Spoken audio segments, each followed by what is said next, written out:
Assalamualaikum warahmatullahi wabarakatuh. Sahabat Aisyah ID, memaafkan kesalahan. Suatu hari Rasulullah dan para sahabat sedang duduk-duduk santai di teras masjid. Kemudian Rasulullah berkata bahwasanya sebentar lagi akan datang seorang ahli jannah. Sahabat pun penasaran, siapakah gerangan yang akan datang? Ketika sahabat itu datang, beberapa sahabat banyak yang tidak mengenali maupun tahu nama beliaunya. Besoknya lagi, Rasulullah menyampaikan hal yang sama. Sebentar lagi akan datang seorang ahli surga. Sampai di hari ketiga, Rasulullah mengatakan hal yang sama, dan si fulan itu juga yang datang. Maka sahabat Rasulullah Abdullah bin Amr bin As memberanikan diri untuk meminta izin kepada si fulan tersebut yang dikatakan Rasulullah sebagai ahli jannah untuk bermalam di rumahnya. Selama 3 hari sahabat Abdullah bin Amr bin As bermalam di rumah si fulan tersebut, sahabat Abdullah bin Amr bin As tidak menemukan amalan istimewa yang dimiliki oleh si fulan. Malamnya si fulan juga tidak bertahajud, esok paginya si fulan juga tidak melaksanakan puasa. Hingga akhirnya di hari ketiga, maka Abdullah bin Amr bin As ini menyampaikanlah maksud sejatinya dia menginap di rumah si fulan tersebut dengan mengatakan, "Wahai fulan, aku penasaran kenapa Rasulullah menyampaikan bahwasanya kamu adalah ahli surga, sedangkan aku tidak melihat amalan yang istimewa yang ada padamu." Kemudian si fulan itu menjawab, "Jika engkau melihat amalanku, maka memang seperti itulah, aku tidak memiliki amalan yang istimewa. Tetapi sebelum tidur, aku senantiasa membersihkan diriku, memaafkan orang-orang yang hari itu menyakitiku, dan membebaskan diriku dari iri, dendam, maupun sakit hati." Kemudian merasa mendapatkan jawaban, sahabat Abdullah bin Amr bin As ini kemudian mengatakan, oleh karena amalan hatimu itulah Allah melebihkanmu, mengangkat derajatmu daripada kami semua.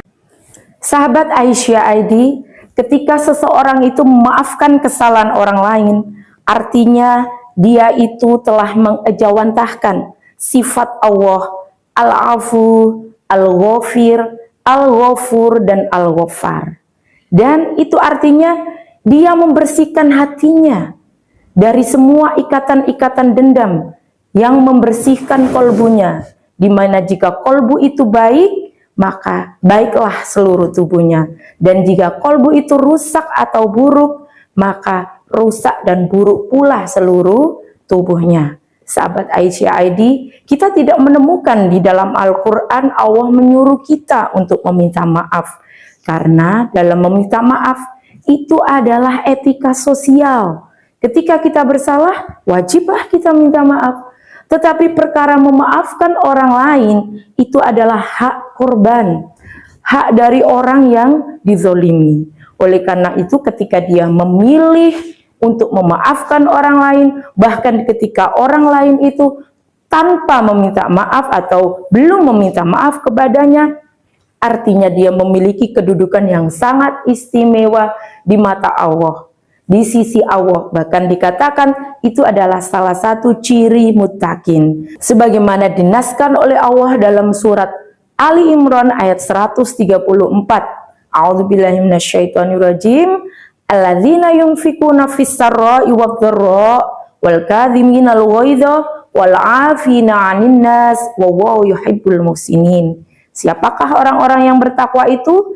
Yang pertama adalah orang-orang yang menginfakkan hartanya dalam keadaan lapang dan susah. Kemudian yang kedua adalah orang yang menahan amarah. Dan yang ketiga adalah orang yang memaafkan manusia lainnya. Sesungguhnya Allah menyukai orang-orang yang berbuat baik. Masih dalam surat Ali Imran ayat 159, Allah juga menyampaikan, "Fa'fu anhum wastaghfir lahum." Maafkan mereka, mohon ampunkan mereka yang telah menzalimi kamu, supaya mereka juga mendapatkan hidayah. Mohon ampunkan kepada Allah. Oleh karena itu derajatnya di sisi Allah disampaikan oleh Allah dalam surat Asy-Syura ayat 40. A'udzubillahi minasyaitonirrajim. Wa jazaa'u sayyi'atin sayyi'atun misluha.